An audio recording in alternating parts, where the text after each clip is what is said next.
الحمد للہ رب العالمین والصلاة والسلام على سید الانبیاء والمرسلین قال اللہ تعالی وتبارک فی القرآن المجید والفرقان الحمید بسم اللہ الرحمن الرحیم الم تر ان اللہ یسجد له من فی السماوات ومن فی الارض والشمس والقمر والنجوم والجبال والشجر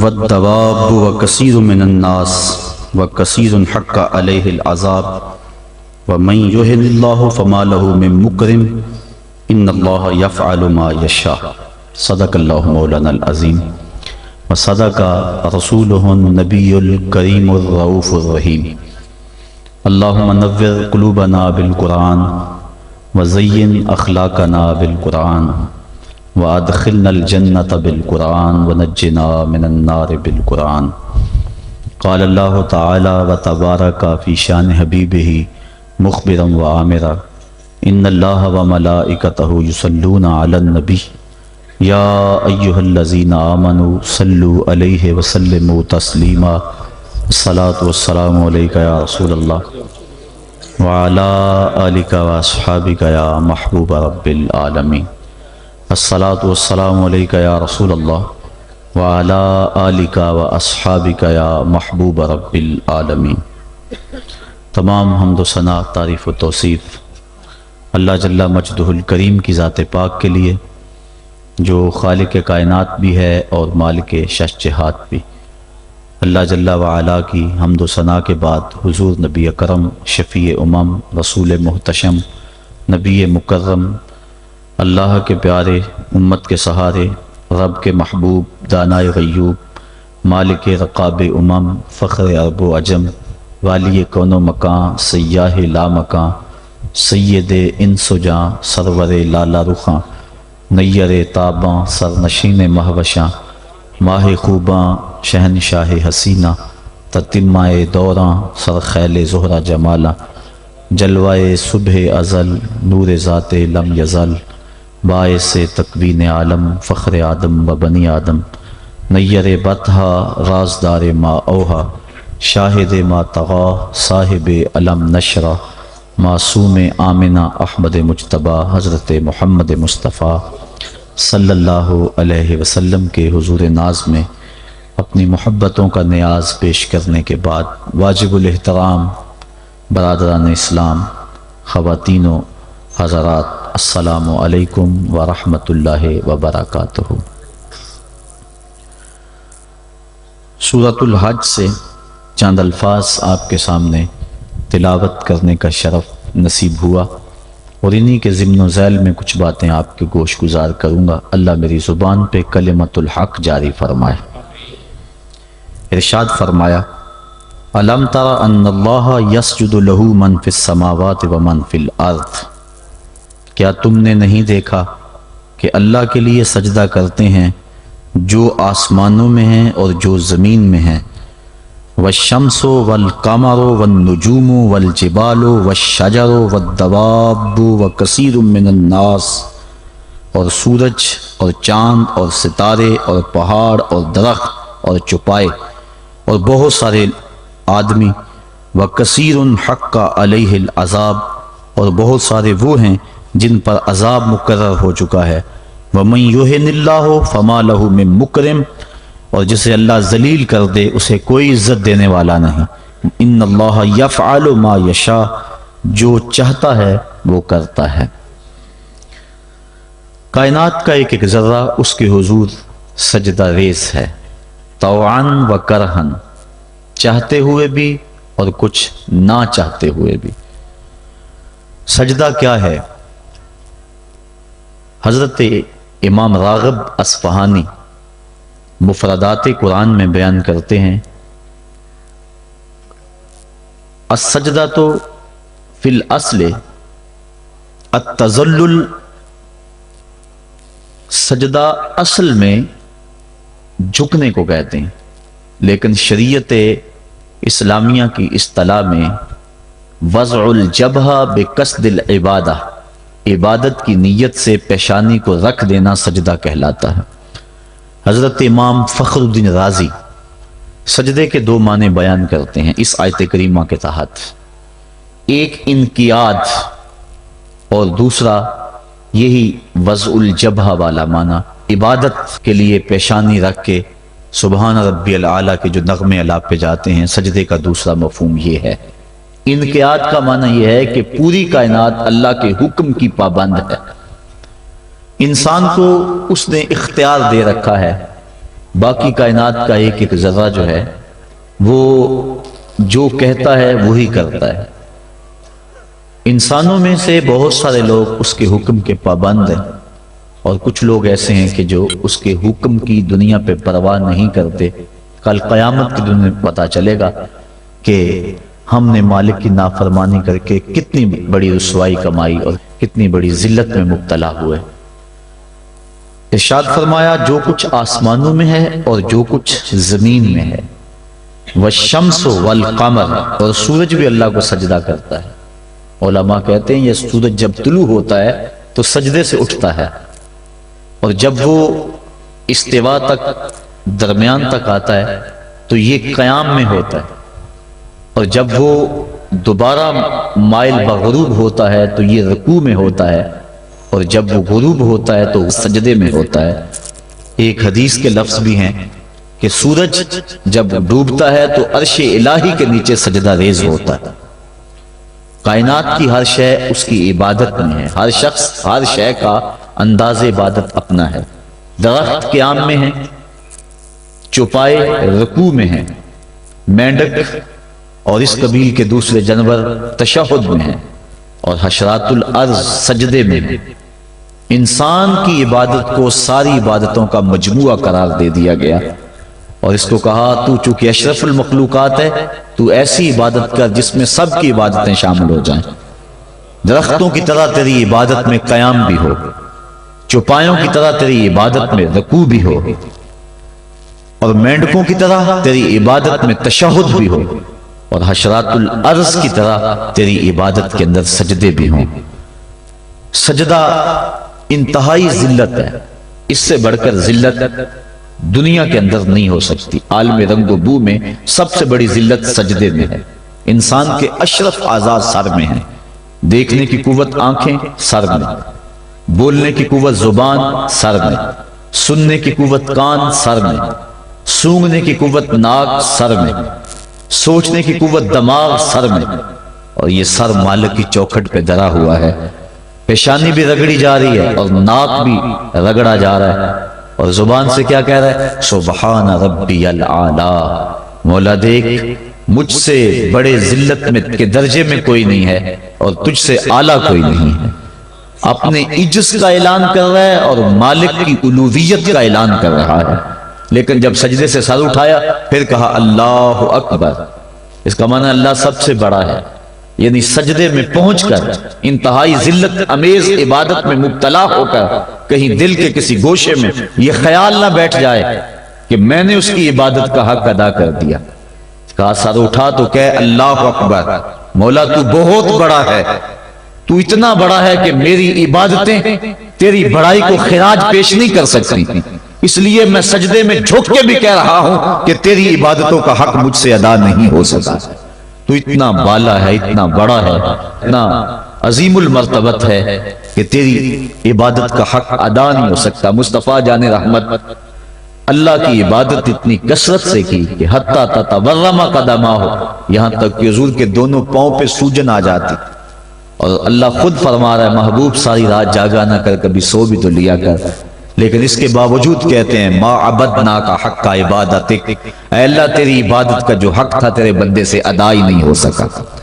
تو اتنی عبادت کرنے کے باوجود بھی کہا کہ تیری عبادت کا حق ادا نہیں ہو سکا، اور یقیناً بندہ اس کی عبادت کا حق ادا نہیں کر سکتا۔ وہ جتنا بلند و بالا ہے، جتنا وہ عظیم المرتبت ہے، جتنی اس کے شانے ہیں، بندہ جتنا مرضی جھک جائے اس کی عظمتوں اور اس کی بڑائیوں کو خراج پیش کرنے کا حق ادا نہیں ہو سکتا۔ اس لیے جھک کر جب سر اٹھایا پھر اس کی بڑائی بولی اللہ اکبر، مالک تو سب سے بڑا ہے، تو اتنا بڑا ہے کہ میں سجدے میں جھک کر بھی تیری بڑائی کو خراج پیش نہیں کر سکا اور تیری بڑائی کے سامنے سر جھکا کر بھی اپنے عجز کا اظہار کر کے بھی میں پھر بھی خراج نہیں دے سکا، اور بھی جھکنے کہ میرے اندر سکت ہوتی اور کوئی حالات ایسے ہوتے پھر بھی تیری بڑائی کا حق ادا نہ ہو سکتا۔ تو اتنا بڑا ہے اور اتنا بلند و بالا اور عظیم المرتبت ہے۔ حضور نبی رحمت صلی اللہ علیہ وسلم نے ارشاد فرمایا، بندے کو سب سے زیادہ قرب سجدے میں ملتا ہے، اور سجدے میں اس لیے فرمایا کثرت کے ساتھ دعا مانگا کرو۔ اور ایک روایت کے لفظ ہیں کہ جب بنی آدم اولاد آدم سجدے میں سر رکھ کے سبحان ربی العالی کے نغمے الاپتی ہے تو شیطان پیٹتا ہے، روتا ہے، چیختا ہے کہ مجھے سجدے کا حکم دیا گیا اور میں نے انکار کر کے اللہ کی ناراضگی مول لے لی اور جہنم کا حقدار بنا، اور اس کو جو سجدے کا حکم دیا اور اس نے سجدہ کر کے اللہ کی رضا حاصل کر لی اور جنت کا حقدار بن گیا۔ شیطان کو ایک سجدے کا حکم دیا گیا تھا لیکن اس نے اسے ایک سجدے سے بھی انکار کر دیا۔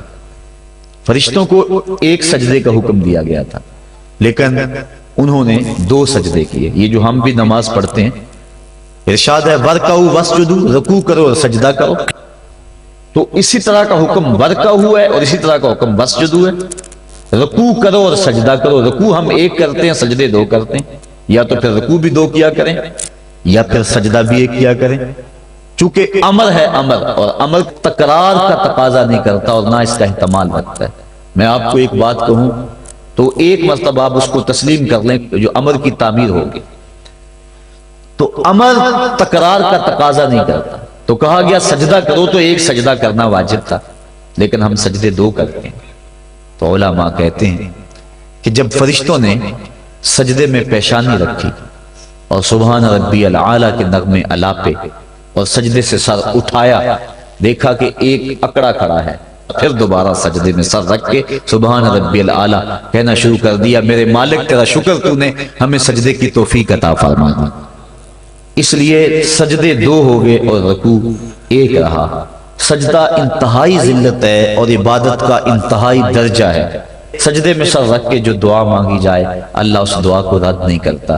شیطان نے اللہ کے روبرو اس کی عزت کی قسم کھا کے کہا، مجھے تیری عزت و جلالت کی قسم، میں تیرے بندوں کو تیرے تک نہیں پہنچنے دوں گا، ان کے دائیں سے آؤں گا، ان کے بائیں سے آؤں گا، ان کے آگے سے آؤں گا، ان کے پیچھے سے آؤں گا، ان کی چاروں سمتیں گھیر لوں گا اور ان کو تیرے تک نہیں پہنچنے دوں گا۔ حضور فرمایا ظالم 2 رستے بھول گیا، کوئی بندہ سجدے میں پیشانی رکھ کے اس کو پکارتا ہے تو مالک اس کو بھی رستہ عطا فرما دیتا ہے، اور کوئی ہاتھ اٹھا کے دعا مانگتا ہے تو مالک اس کی بھی رد نہیں فرماتا۔ بلکہ حدیث کے لفظ ان ربکم حیی کریم یستحیی من عبدہ اذا رفع یدیہ ان یردہما صفرا، تمہارا رب سخی بھی ہے، زندہ بھی ہے، کریم بھی ہے۔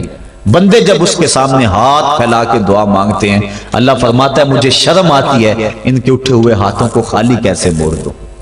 تو بندے اس کے حضور جب مانگیں مطالبہ کریں تو مالک بندوں کی دعاؤں کو قبول کرتا ہے۔ تو یہ 2 راستے کھلے ہوئے ہیں، ہاتھ اٹھا کے دعا مانگیں یا سجدے میں سر جھکا کے دعا مانگیں، تو مالک اپنے بندوں کی دعا کو قبول فرماتا ہے، شرف قبولیت بخشتا ہے۔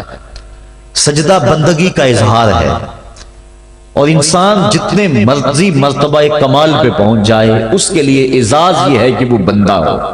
حضور معراج کی قربت خاص میں جب پہنچے اور مالک نے اپنے محبوب سے پوچھا بیما اشرفک یا احمد، پیارے بتا تجھے کس چیز سے نوازا جائے، تو اس قرب خاص میں محبوب نے کیا انتخاب کیا اور کس چیز کا مطالبہ کیا؟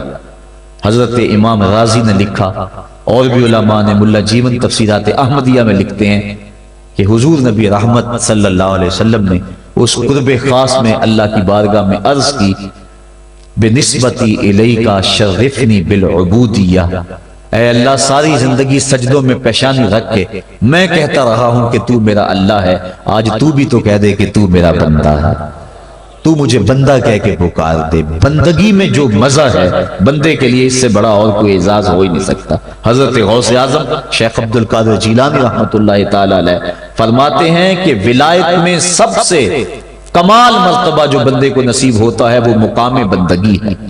بندگی وہ دولت ہے کہ جو بندے کو کائنات کی قوتوں کے سامنے سینہ سپر ہونے کی قوت دیتی. جب خدا کے سامنے بندہ جھک جاتا ہے تو پھر کسی اور کے آگے نہیں جھکتا. یہ درس ہے توحید کا، یہ سبق ہے سجدے کا. اللہ کو سجدہ کرنے والا کسی اور کے آگے پیشانی نہیں جھکا سکتا، اور اگر کوئی اللہ کو بھی سجدے کرتا ہے اور کسی اور کے آگے بھی پیشانی جھکاتا ہے تو اس نے سجدے کی روح کو سمجھا ہی نہیں. توحید کے دامن میں آباد ہونے والا کائنات کی ہر شے سے بے خوف ہو جاتا ہے. حضرت شیخ سعدی شیرازی فرماتے ہیں میں روح جنگل میں کھڑا تھا، ایک آدمی شیر کے اوپر سوار ہوا، ہاتھ میں سانپ کا کوڑا پکڑا ہے، میرے پاس آ کے رک گیا. میں ڈر گیا. مجھے کہنے لگا سعدی ڈر گئے ہو؟ میں نے کہا بات ہی ڈرنے کی ہے. کہنے لگا سعدی تو خدا کا ہو جا، خدا کی خدائی تیری ہو جائے. اللہ کے حضور جھکنے والا دنیا کے سامنے کھڑا ہو جاتا ہے. اس کو یہ سجدہ کائنات کے سامنے درس قیام دیتا ہے. جنگل کا بادشاہ شیر ہوتا ہے، اور جو جانور کمزور بھی اس بادشاہ کے قرب میں رہتے ہیں وہ جنگل کے بڑے بڑے جانوروں کو بھی خاطر میں نہیں لاتے. کیوں؟ ان کے اپنی ذات میں تو اتنی قوت نہیں ہوتی، لیکن انہیں اس شے کا احساس ہوتا ہے کہ میں جس کی صحبت میں رہ رہا ہوں وہ اس جنگل کا بادشاہ ہے. اس کی قوت کا لوہا سارے مانتے ہیں، اور اس کے قرب میں رہنے والے، اس کی گود میں رہنے والے کسی اور کو خاطر میں نہیں لاتے، اور کسی کا خوف ان کے سینے میں پیدا نہیں ہوتا. تو جو مالک کو ماننے والے ہیں، توحید کے دامن میں پناہ لینے والے ہیں، لا خوف علیہم ولا هم یحزنون، کائنات کی کسی شے سے نہیں ڈرتے. بلکہ مفسرین نے فرمایا یہ جو قرآن مجید میں آتا نا اتقوا اللہ، اس کا معنی اللہ سے ڈر جاؤ. اتقوا کا معنی ڈر جاؤ، لیکن اس کی نسبت اگر اور ہوگی، اس کا مفعول کوئی اور ہوگا تو پھر ڈرنے کا مفہوم نہیں ہوگا. اتقوا اللہ قرآن میں لفظ موجود ہے. اتقوا النار اس کا معنی یہ نہیں کریں گے آگ سے ڈر جاؤ، جبکہ لفظ تو وہی ہے اتقوا اللہ، اللہ سے ڈر جاؤ. اتقوا النار اس کا معنی ہونا چاہیے آگ سے ڈر جاؤ. جو لوگ لفظی ترجمہ کرنے بیٹھ جاتے ہیں اور شریعت کے مزاج سے آگاہ نہیں ہوتے، وہ ترجمہ القرآن میں بڑی غلطیاں کرتے ہیں. اس لیے ہر کس و ناکس کا ترجمہ نہیں پڑھنا چاہیے، دیکھنا چاہیے کہ قرآن کی روح کو اور منشا کو اور شریعت کے مزاج کو کس نے سمجھا ہے. تو اتقوا اللہ کا معنی اللہ سے ڈر جاؤ، اتقوا النار وہی معنی ہونا چاہیے آگ سے ڈر جاؤ. لیکن علماء کہتے ہیں، مفسرین نے اس کی تصریح کی ہے، فرماتے ہیں جب اتقوا النار کہیں گے تو اس کا معنی یہ نہیں ہوگا کہ آگ سے ڈر جاؤ، اس کا معنی ہوگا آگ سے بچ جاؤ. اتقوا اللہ کا معنی اللہ سے ڈر جاؤ، اتقوا النار کا معنی آگ سے بچ جاؤ. لفظ وہی ہے لیکن مفعول کے بدلنے سے مفہوم بدل گیا. اس لیے کہ جو مومن ہے وہ اللہ کے علاوہ کسی سے نہیں ڈرتا، اس کے سینے میں کسی کا خوف نہیں پنپ سکتا. حقوق اولاد کے حوالے سے میں نے گفتگو کے اندر کہا تھا، جو افراد موجود ہوں گے اس جمعہ میں انہیں اچھی طرح یاد ہوگا کہ ہم بچوں کی جب تربیت کرتے ہیں تو ان کے نفسیات کا ہمیں لحاظ رکھنا ہوگا. بعض کا بچہ رو رہا ہوتا ہے، ماں نے اس کو چپ کرانا ہوتا ہے، کوئی ضروری کام ہوتا ہے، بچہ چپ نہیں کرتا تو ماں اس کو چپ کرانے کے لیے بڑے جتن کرتی ہے. تو بعض کا ایسا ہوتا ہے کہ بچے کو چپ کرانے کے لیے ماں جلدی سے اس کو اپنی چھاتی سے چمٹا لیتی ہے اور کہتی ہے بچہ چپ کرو بلی آ گئی. میں کہا کرتا ہوں کہ یہ بچے کی نفسیات پہ بہت بڑا حملہ ہے اور بچے کو بزدل بنایا گیا ہے. جو بچپن میں جس بچے کو بلی سے ڈرایا گیا، بڑا ہو کر وہ شیر کا مقابلہ نہیں کر سکتا. تو بچے کے نفسیات کے اندر یہ شے بچپن میں ہی ڈالی جائے کہ اللہ کے علاوہ کسی کا خوف اس کے سینے میں پنپ نہیں نہ پائے. یہ ہے تربیت جو ہم اپنی اولاد کی کریں، اور ایک یہ تربیت ہے جو اہل ایمان کی محمد عربی نے کی تھی. 313 ہو کے جبر کی قوتوں کے خلاف کھڑے ہو گئے. جب عمیر نے جا کے رپورٹ دی نا ابو جہل کو کہ وہ تو 3 اونٹ کھا سکیں گے، اور 300 سے کچھ کم اور کچھ زیادہ ان کی تعداد ہے، اس سے زیادہ نہیں ہے، میں خوب وادیاں دیکھ آیا ہوں، میں خوب ٹیلے دیکھ آیا ہوں. تو ابو جہل نے سنادید قریش کو بلا کر کہا عمیر کی رپورٹ سنو کتنی حوصلہ افزا ہے. صبح لڑائی کی نوبت نہیں آئے گی، صبح تو رسیاں کٹھی کرو اور جکڑ جکڑ کے مسلمانوں کو اونٹوں کی پشتوں پہ باندھ لیں گے اور پھر سینے حرم میں جا کے کعبۃ اللہ کی دیواروں کے ساتھ باندھ دیں گے. لوگوں کو تماشا دکھایا کریں گے کہ یہ نیا دین لے کر آئے تھے اور یہ ان کا کیا حال ہے. جب اس نے رعونت بھرے اتنی زبان سے یہ جملے نکالے تو عمیر جو سارا منظر اپنی آنکھوں سے دیکھ کر آیا تھا، ابن حشام میں لفظ موجود ہیں، اس نے کہا وَلَٰكِنْ رَأَيْتُ يَا مَعْشَرَ قُرَيْشٍ الْبَلَايَا تحمل المنایا، اے قریش کے سرداروں اتنے بھی تکبر میں نہ آؤ، میں اپنی ان آنکھوں سے دیکھ کر آیا ہوں کہ یثرب کی اونٹنیاں اپنی پشتوں پہ نری موتیں اٹھا کے لے آئی ہیں، ان کے بدن پہ چیتڑے ہیں، ان کے پیٹ کمر سے لگے ہوئے ہیں، لیکن وہ زخمی سانپوں کی طرح پیچ و تاب کھا رہے ہیں۔ کل ان میں سے کوئی نہیں مرے گا جب تک تم میں سے ایک ایک کو لڑ نہیں جاتا۔ تم تو یہ کہتے ہو رسیاں کٹھی کرو، میرا مشورہ مانتے ہو تو رات کے اندھیرے میں بھاگ سکتے ہو تو بھاگ جاؤ۔ اس قوم سے لڑنا تمہارے بس کا روگ نہیں ہے جو مرنے کے لیے آئی ہے۔ اتنی بڑی قوت کو دیکھ کر ان کے سینے میں خوف پیدا نہیں ہوا، بلکہ آپ جانتے ہیں بدر کی تاریخ گواہ ہے کہ 2 گھوڑے تھے، ایک روایت میں صرف ایک گھوڑا تھا، 6 زرہیں تھیں، 8 تلواریں تھیں، 70 اونٹ تھے، اور جن کے پاس تلواریں نہیں تھیں انہوں نے کھجوروں کے ڈنڈے توڑ لیے اور ہواؤں میں لہرانے شروع کر دیے۔ جب یہ ملکوتی قافلہ مدینے سے باہر نکل رہا تھا، دکانوں پہ یہودی عیسائی بیٹھے تھے، انہوں نے کہا مسلمانوں کس بل بوتے پہ جا رہے ہو، کس برتے پہ جا رہے ہو، کون سا آسرا ہے تمہارا، آلات حرب و ضرب تو تمہارے پاس موجود نہیں، اتنی بڑی قوت سے ٹکرانے جا رہے ہو جو کیل کانٹے سے اور اسلحے سے آلات حرب و ضرب سے لیس ہو کے آئی ہے، تم مقابلہ کیسے کر پاؤ گے، کس بل بوتے پہ جا رہے ہو؟ حضور کملی اوڑے ساتھ ساتھ چل رہے تھے، صحابہ نے اشارہ کر کے کہا نہ تیغ و تیر پر تکیا، نہ خنجر پر نہ بالے پر، بھروسہ ہے تو اس سادی سی کالی کملی والے پر۔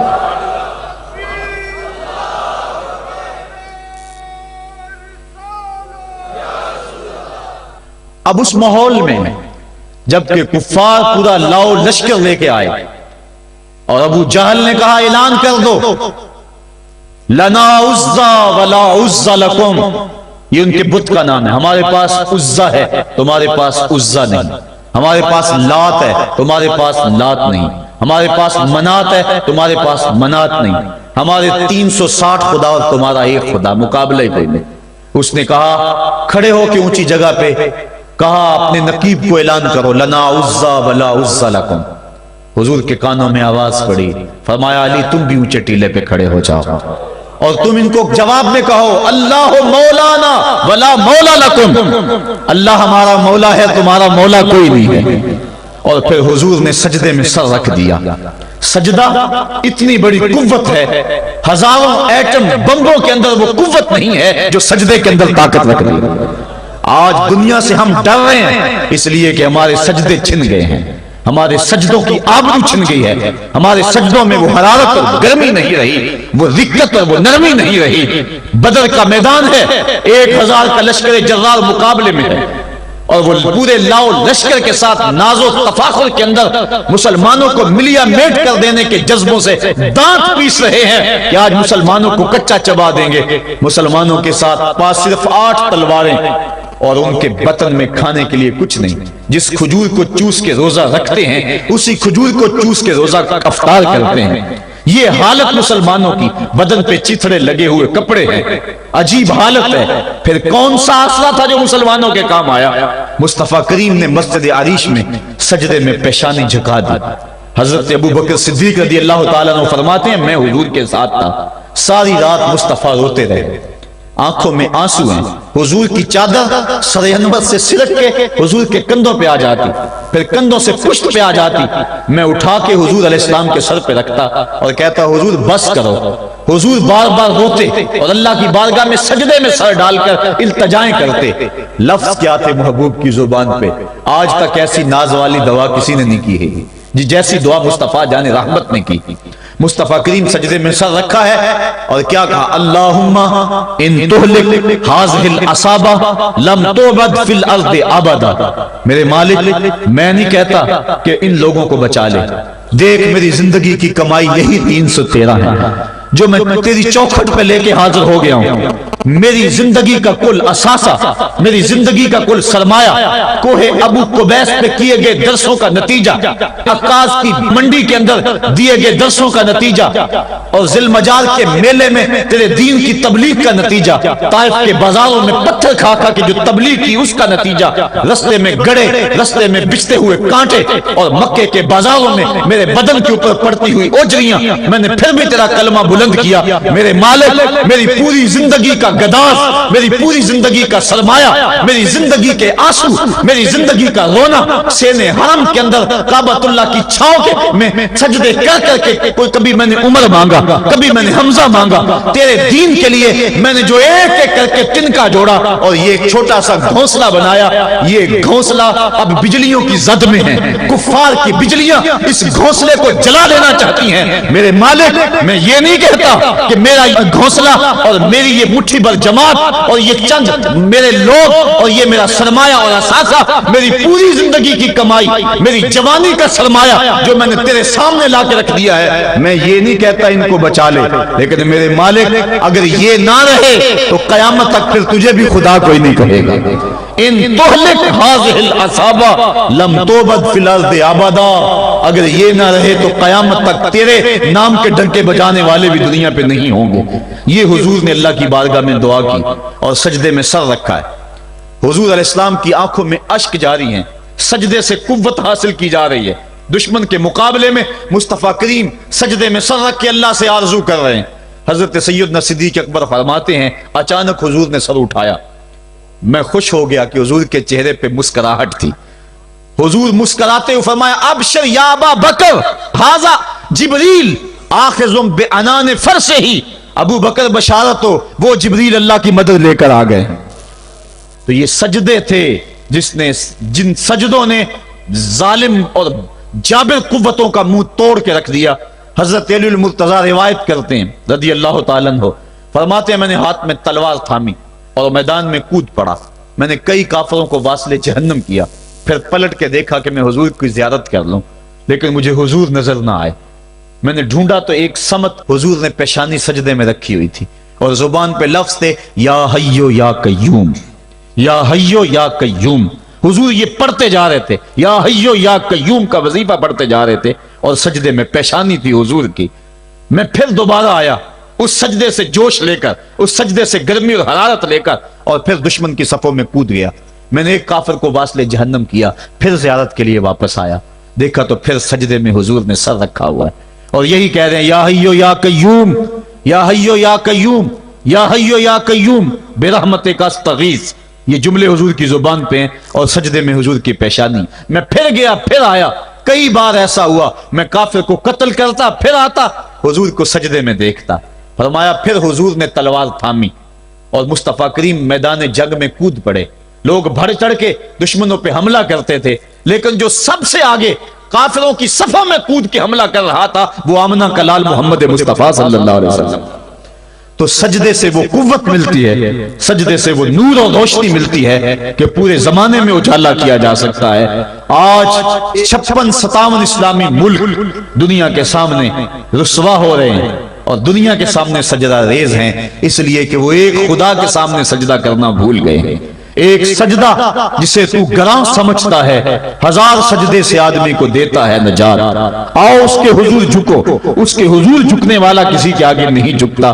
سجدہ اس کو قوت دیتا ہے، تو راز کن فقاں ہے، اپنی آنکھوں پر عیاں ہو جا، خودی کا راز نہ ہو جا، خدا کا ترجمہ ہو جا، خودی میں ڈوب جا غافل، یہ سر زندگانی ہے، نکل کر حلقہ شام و سحر سے جاویداں ہو جا، گزر جا بن کے سیل تندرو کوہ بیاباں سے، گلستان راہ میں آئے تو جوئے نغمہ خواں ہو جا۔ مالک کے حضور جب بندہ عزت سے سر جھکا دیتا ہے اللہ کی رحمتیں بندے پہ نازل ہوتی ہے۔ ایک روایت میں آتا ہے جب بندہ نماز کے لیے کھڑا ہوتا ہے، ابھی اس نے سجدے میں جانا ہوتا ہے، ابھی وہ قیام ہی کرتا ہے، اللہ فرماتا ہے میرے بندے کے گناہ جو ہیں اس کے بدن سے نکال کے ایک سمت کر دو، تاکہ میرا بندہ اس حالت کے اندر میرے حضور حاضر ہو کہ وہ گناہوں سے پاک اور صاف ہو۔ حضرت نبی رحمت صلی اللہ علیہ وآلہ وسلم فرماتے ہیں کہ پھر اس کے سارے گناہ اس کے بدن سے اتار کے ایک سمت رکھ دیے جاتے ہیں اور بندہ مصلی پہ سبحان ربی العالی کے نغمے الاپتا ہے، رکوع کرتا ہے، سجدے کرتا ہے۔ جب سلام پھیر کے نماز ختم کر کے دعا کر کے جانے لگتا ہے تو فرشتے عرض کرتے ہیں مالک یہ جو گناہ اتار کے ایک سائیڈ پہ رکھے تھے یہ دوبارہ اس کو دے دیں؟ اللہ فرماتا ہے جس کی جھولی سے گناہ نکال لیے تھے دوبارہ اس کی جھولی میں نہیں ڈالیں۔ اللہ اکبر۔ اور ایک روایت کے لفظ ہیں کہ جب بندہ نماز کے لیے کھڑا ہوتا ہے اس کے کندھوں کے اوپر سارے گناہ آ جاتے ہیں اور اس کے سر پہ اوپر گناہ آ جاتے ہیں. جب رکوع میں جاتا ہے تو کندھوں والے گناہ گر جاتے ہیں, اور جب بندہ سجدے میں سر رکھتا ہے تو اللہ تعالیٰ اس کے سارے گناہوں کو ختم کر دیتا ہے اور وہ بالکل پاک ہو جاتا ہے. حضرت سلیمان فارسی ایک دن ایک درخت کے نیچے کھڑے تھے. آپ نے درخت کی شاخ کو پکڑ کے جنبش دی, حرکت دی. موسم خزاں تھا, درخت کی شاخ کے سارے زرد پتے گر گئے. ایک صحابی پاس کھڑے تھے, انہیں پوچھنے لگے, عثمان تو نے مجھے پوچھا نہیں کہ میں نے درخت کی شاخ کو یوں ہلایا کیوں ہے. انہوں نے کہا اچھا پھر آپ بتا دیں کہ آپ نے درخت کی شاخ کو یوں کیوں ہلایا ہے. کہا سنو پھر, ایک دن میں اور چند صحابہ حضور کے ساتھ جا رہے تھے, رستے میں ایک درخت آیا, اس کے نیچے حضور کھڑے ہوئے. حضور نے اس طرح درخت کی شاخ کو پکڑ کے ہلایا, یوں پتے جھڑ گئے. ہم اس منظر کو دیکھتے رہے. حضور علیہ السلام نے فرمایا سلمان فارسی تو نے مجھے پوچھا نہیں کہ میں نے اس درخت کی شاخ کو یوں کیوں ہلایا ہے. تو میں نے عرض کی حضور آپ بتا دیں کہ آپ نے کیوں ہلایا ہے. فرمایا سلمان جس طرح اس درخت کی شاخ کو ہلایا گیا اور سارے پتے جھڑ گئے, جب کوئی بندہ سجدے میں سر رکھتا ہے, نماز پڑھتا ہے, اس کے سارے گناہ دھل جاتے ہیں اور وہ پاک اور صاف ہو جاتا ہے. ایک دن فرمایا صحابہ اگر کوئی بندہ اس کے گھر کے سامنے سے نہر گزرتی ہو اور وہ دن میں 5 مرتبہ اس نہر کے اندر غسل کرے تو بتاؤ اس کے بدن کے اوپر کوئی میل کچیل رہ جائے گا. عرض کی نہیں. فرمایا اس طرح جو 5 نمازیں پڑھتا ہے اس کے بدن کے اوپر گناہوں کا میل نہیں رہتا. فرمایا الصلاۃ معراج المومنین, نماز مومنوں کا معراج ہے. عماد الدین الصلاۃ, نماز دین کا ستون ہے. حبب الی من دنیاکم ثلاث الطیب والنساء وجعلت قرۃ عینی فی الصلاۃ, مجھے تمہاری دنیا سے صرف 3 چیزیں پسند ہیں, خوشبو, منکوحہ بیویاں, اور میری آنکھوں کی ٹھنڈک نماز میں رکھی ہے. اور حضور نے یہ بھی ارشاد فرمایا من ترک الصلاۃ متعمدا فقد کفر, جس نے جان بوجھ کے نماز چھوڑی گویا اس نے کفر ہی تو کیا, یعنی کافروں والا کام کیا. حضرت امام فخر الدین رازی نے تفسیر کبیر میں لکھا حافظوا علی الصلوات والصلاۃ الوسطی, اس آیت کریمہ کے تحت ایک عورت مدینے کی گلیوں میں چیخ رہی ہے اور کہنے لگی مجھے حضور کے در کا پتہ بتاؤ. حضور کی چوکھٹ کا پتہ بتلایا گیا, وہ حاضر ہوئی. آقا کریم صلی اللہ علیہ وسلم کی خدمت میں عرض کی حضور میرا خامد سفر پہ گیا ہوا تھا اور میں نے اس کی عدم موجودگی کے اندر زنا کر لیا, حمل ٹھہر گیا, اور جو بچہ پیدا ہوا میں نے مارے شرم کے اس بچے کو سرکے کے مرتبان میں ڈال دیا, اور پھر اسی سرکے سے میں لوگوں کو فروخت کرتی رہی ہوں. اب جب کہ میرا ضمیر جاگا ہے میں آپ کی خدمت میں حاضر ہوئی, مجھے بتایا جائے کہ میرے گناہ کا بھی کوئی کفارہ ہے. حضور نے ارشاد فرمایا جو تو نے زنا کیا ہے اس کی سزا رجم ہے چونکہ تو شادی شدہ ہے, اور جو تو نے بچے کو قتل کیا ہے قتل کی سزا قتل ہے, اور جو تو نے سرکہ بیچا ہے فقد ارتکبت کبیرہ, تو نے کبیرہ گناہ کیا ہے, اس کی سزا تو قیامت کے دن پائے گی. اس کے بعد حضور فرمایا ان تینوں گناہوں کی یہ سزا ہے, لیکن جس طرح تو گھبرائی ہوئی آئی تھی میں تو یہ سمجھا تھا شاید تیری نماز اثر قضا ہو گئی ہے. اب آپ اندازہ کریں کہ نماز کی اہمیت کیا ہے اور ہم اس باب میں کتنی سستی کرتے ہیں. کسی سے پوچھا جائے نا آؤ نماز پڑھنے چلے, وہ کہتے ہیں بس یار میرے کپڑے پلید ہیں, کپڑے میرے پاک نہیں ہیں. تیرے کپڑے کیسے پاک رہ سکتے ہیں؟ تو اللہ کے حضور جھکنا نہیں جانتا, تیرے کپڑے بھی پلید ہے, تیرا دل بھی پلید ہے, تو اس کے حضور جھک کے تو دیکھ, تن بھی ستھرا کر دے گا, تیری روح کو بھی پاکی دے دے گا, تیرے قلب کو بھی طہارت بخش دے گا. تو اس کے حضور جھک, اس کے حضور سجدوں سے اللہ کے حضور خراج پیش کر اپنی محبتوں کا. جب بندہ سجدے میں سر رکھتا ہے اللہ فرشتوں میں فخر کرتا ہے میرے بندے کو دیکھو نا بالآخر میرے حضور ہی جھکا ہے نا, کتنے گناہ کیے اس نے, کتنے جرم کیے اس نے, لیکن بالآخر میرے حضور آیا اور اپنے گناہوں کی معافی مانگتا ہے. فرشتوں گواہ ہو جاؤ میں نے اپنے اس بندے کی مغفرت فرما دی. تو اللہ کے حضور نماز پڑھنے والا, بلکہ ایک روایت مسند امام احمد بن حنبل میں موجود ہے, حضور فرمایا جب بندہ نماز کے ارادے کے لیے اٹھتا ہے اور وضو کرنے کے لیے جب پانی کا پہلا قطرہ چلو پہ لیتا ہے, جو ہی اس کے بدن سے وضو کا پانی چھوتا ہے اللہ اس کے گناہوں کو معاف فرما دیتا ہے. جس نماز کے قصد کے لیے اٹھیں اور وضو کریں اور پانی چھوتے ہی گناہ معاف ہو جائیں, اگر اس نماز کا اعلیٰ درجہ سجدہ کر لیا جائے تو پھر مالک کی کتنی رحمت نازل ہوگی.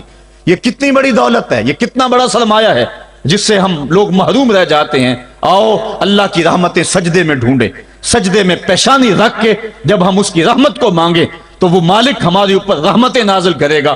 آج پوری دنیا کے اوپر مسلمانوں کے ساتھ جو حالات ہیں وہ کسی سے مخفی نہیں۔ کوئی کہتا ہے کہ معاشی طور پہ مسلمان کمزور ہیں، اس وجہ کو بھی میں تسلیم کرتا ہوں۔ مسلمان کے پاس آلات حرب و ضرب بھی موجود نہیں ہیں، اس وجہ کو بھی تسلیم کر لیا جائے۔ سیاسی طور پہ مسلمان کمزور ہیں، اس وجہ کو بھی تسلیم کر لیا جائے۔ یہ ساری وجہیں اپنی جگہ پہ، لیکن یہ بھی تو سنو، مسلمانوں کی تعداد اس وقت 1,40,00,000,000 ہے۔ افرادی قوت اتنی کبھی بھی مسلمانوں کی نہیں ہوئی تھی۔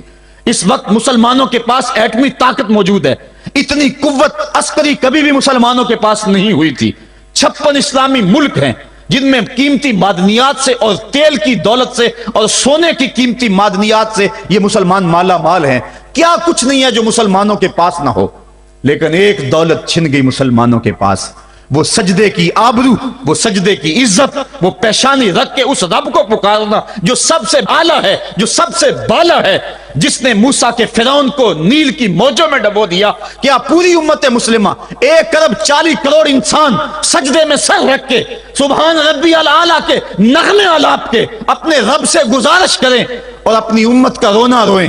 کشمیر میں لٹتی ہوئی جوانیاں اور کل قدس کے اندر بہتا ہوا خون، شبرغان سے لے کر کابل و قندھار تک اور موصل سے لے کر تکریب تک مسلمان کے اوپر جو ظلم و تشدد ہو رہے ہیں، اپنے رب کے حضور اس کا دکھڑا سنائیں اور اپنے مالک کو کہیں میرے مالک ہم لٹ گئے، ہم کٹ گئے، ہم پٹ گئے۔